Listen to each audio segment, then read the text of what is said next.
제가 청약 정보를 많이 알려드리면 주변에서 가장 많은 분들이 제게 질문하십니다. 나 얼마짜리 집 살 수 있어? 그래서 오늘은 집 사는데 얼마나 필요하고 대출을 얼마나 받는 게 적정한지 아주 쉽게 설명해 드리겠습니다. 연봉 3천만 원의 직장인이 있다고 가정합시다. 월급으로 따지면 한 달에 250만 원인데요. 만약 250만 원을 버는 직장인이 한 달에 250만 원을 갚겠다고 대출을 한다면 그게 가능한 일일까요? 우리 직장인들은 오마카세도 가야 되고 명품도 사야 되고 자동차도 타야 되잖아요. 그래서 명품을 사고 오마카세를 갈 수는 없지만 밥은 먹고 월세방은 얻고 살 수 있게끔 국가에서 최대 대출 한도를 규제해놨습니다. 이걸 계산 방식에 따라서 DSR, DTI와 같은 어려운 단어로 분류하고 있긴 한데요. 원리적인 개념은 비슷합니다. 현 시점으로 더 강한 DSR 규제가 40%까지 적용되고 있는데요. 이를 쉽게 환산하면 월 250만 원을 받는 직장인은 한 달에 대출금과 이자로 100만 원까지만 갚아나갈 수 있게 되어 있는 것입니다. 이 규제를 잘 적용하면 연봉 3천만 원의 직장인은 주택담보대출을 30년 동안 갚겠다고 해도 최대 빌릴 수 있는 금액이 약 1억 8,500만 원밖에 안 됩니다. 생각보다 적죠? 현 시점에서는 금리가 높기 때문에 이렇게 해도 한 달의 상환 금액이 99만 3,120원이거든요. 연봉 3천만 원을 받는 직장인이 부모님의 지원을 통해서 2억까지 보유하고 있다고 가정했을 때는 살 수 있는 집의 가격이 대출금을 포함해서 총 3억 8,500만 원까지밖에 안 되는 것입니다. 그래서 이런 경우에는 저는 보통 청약을 하라고 권유합니다. 만약 현 시점에서 청약을 진행한다면 입주일까지 보통 2년의 시간이 주어집니다. 아파트에 당첨되면 우선 계약금을 납부하고 중도금을 긴 시간에 거쳐서 대출로 진행한 다음 잔금을 내고 입주를 하게 됩니다. 현재는 서울에서 용산과 강남권을 제외하고 중도금 대출에 대한 규제는 거의 없다고 봐야 하기 때문에 중도금까지는 대출을 진행하다가 잔금 시점에 주택담보대출로 전환하면서 아파트를 구입할 수 있거든요.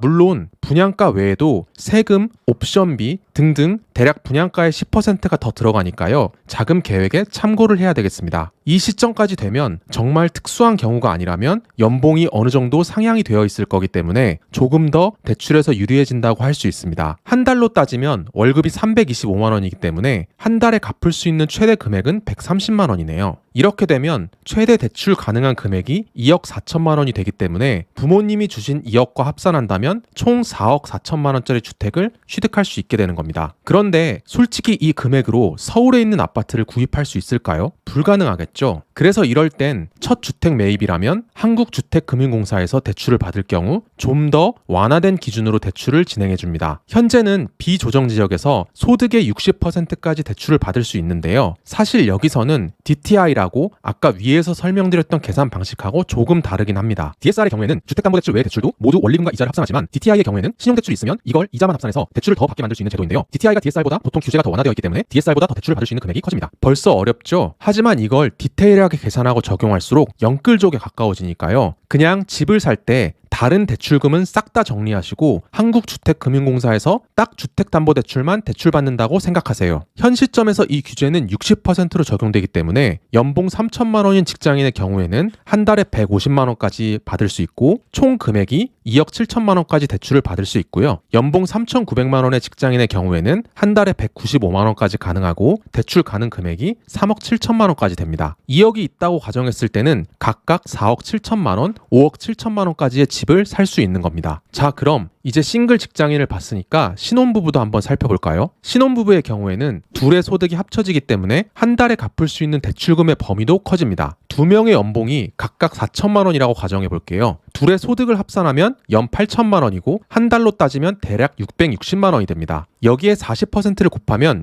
260만 원가량이 되네요. 이렇게 되면 거의 4억 9천만 원까지의 돈을 빌릴 수 있게 되니까요. 둘이 1억 5천만 원씩 현금을 합쳐서 3억이 있다면 7억 9천만 원까지의 주택을 살 수 있겠네요. 한국주택금융공사에서 빌린다면 이론상으로는 60%까지 가능하니까 한 달에 400만 원까지 가능하게 되고 이걸 계산상으로 보면 7억 4천만 원까지 대출이 가능하지만 한국주택금융공사에서 대출 가능 최대 한도가 5억으로 설정되어 있기 때문에 5억까지만 대출을 받을 수 있습니다. 자, 이렇게 소득에 따라서 빌릴 수 있는 한도를 받는데요. 이보다 더 소득이 크신 분들도 분명히 존재할 겁니다. 그럼 소득이 커질수록 무한정 대출이 가능할까요? 만약 그렇게 된다면 아파트 값보다 더 많은 대출을 받을 수 있게 되고 만약 아파트 값이 떨어지면 대출을 회수하지 못하는 은행이 파산하고 나라 경제까지 망가지게 되는데요. 생각보다 이런 경우가 세계에 많이 있었습니다. 이런 사례들 때문에 국가에서는 집을 담보로 일정 비율 이상을 대출받지 못하게 규제해뒀는데요. 현 시점에서는 비규제 지역 같은 경우에는 70%, 규제 지역 같은 경우에서는 50%의 규제를 적용받습니다. 아파트 값이 10억이라면 소득이 아무리 높아도 7억 이상 대출을 받을 수 없다는 얘기죠. 그래서 우리가 이런 것들을 다 고려해서 대출을 받으면 진짜 머리가 아프잖아요. 그래서 제가 심플하게 표로 만들어 봤습니다. 여러분들이 영끌을 한다면 어느 범위까지 집을 살 수 있고 한 달에 얼마씩 갚아야 하는지 표로 만들어 봤습니다. 이 대출은 2023년 9월 기준 평균 이자를 5%로 가정하였으며 30년 동안 갚는 기준입니다. 영끌 가능한 주택은 비규제 지역 70% 대출이 가능하다는 전제입니다. 이 표를 직관적으로 보셨을 때 7억을 대출 받으려면 월 소득은 이렇게 900만 원대가 필요하고 한 달에 대략 370만 원을 갚아야 되며 이런 소득을 가진 사람이 영끌을 한다고 했을 때 한 10억 정도까지는 가능하다는 이야기입니다. 첫 집을 구매한다는 가정하에 한국주택금융공사에서 빌릴 경우에는 이렇게 됩니다. 앞서 보여드린 표와 비교해 보신다면 대출 금액이 똑같은 대출 금액을 받더라도 필요 월 소득이 훨씬 더 적은 걸 보실 수 있습니다. 네, 이렇게 간략하게 표로 만들어 드렸는데요. 저작권 같은 거 신경 안 쓰니까요. 마음껏 캡처해서 퍼가시고 내 돈이랑 더해봐서 얼마짜리 집을 살 수 있는지 잘 계산해 보시기 바랍니다. 개인의 금리와 대출 상황에 따라서 달라지니까요. 디테일한 대출 정보는 은행에 방문해서 들으시면 되겠습니다. 앞으로도 좋은 청약 정보, 아파트 매수 정보를 전달할 테니까요. 도움이 되셨다면 구독, 좋아요 부탁드립니다. 감사합니다.